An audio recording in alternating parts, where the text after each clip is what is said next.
এদিকে বাঁকুড়ায় আরও একটি পঞ্চায়েতের দখল নিল বিজেপির দখলে আসলো গঙ্গা জল ছিটিয়ে এরপর শুদ্ধিকরণ করা হলো গ্রাম পঞ্চায়েত। জানবো বিস্তারিত আমরা। স্বরূপ রায় রয়েছেন টেলিফোন দেন আমাদের প্রতিনিধি। স্বরূপ, কি ছবি?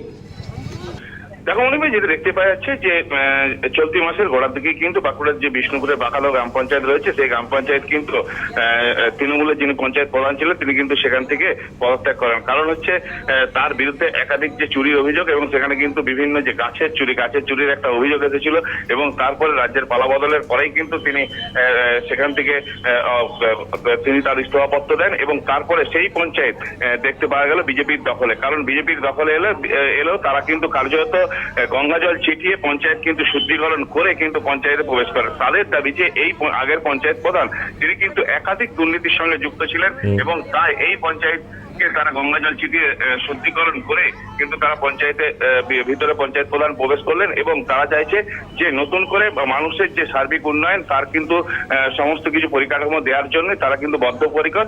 তাই এবং এই নতুন পঞ্চায়েত সমস্ত দিক একদম সুষ্ঠুভাবে কাজকর্ম করবে, এমনই কিন্তু তারা দাবি জানিয়েছে। মণিময়, ধন্যবাদ স্বরূপ।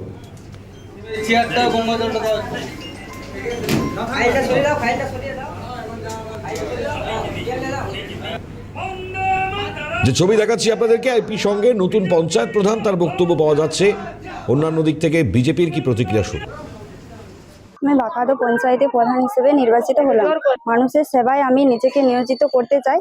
পঞ্চায়েতের অন্যায় ও দুর্নীতি আমি প্রশ্রয় দেব না। আমি যেন আমার পঞ্চায়েতকে একটি আদর্শ বৈষম্যহীন শক্তিশালী পঞ্চায়েত গড়ে তুলতে পারি।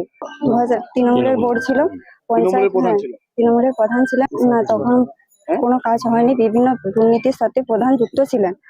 সেই কারণে প্রধান 5ই আগস্ট প্রধান পদত্যাগ করেছেন। হ্যাঁ, আজকে নতুন 18 জন মেম্বারকে নিয়ে এই পঞ্চায়েত চলে। এই পঞ্চায়েতের 18 জনের মধ্যে 4 জন ছিল আমাদের বিজেপির 23-এর নির্বাচনে। এখানে 23 সালে 14 জন ছিল তৃণমূলের। বিজেপি 26 সালে সরকারে আসার পরে এই পঞ্চায়েতে যে দুর্নীতি, সেই দুর্নীতির আগড়া কিন্তু আমরা আস্তে আস্তে বুঝতে পারি। প্রধান সাহেবকে অনেকবার বলা সত্ত্বেও উনি হিসাব নিকাশ ঠিক মতো দিতে পারেন।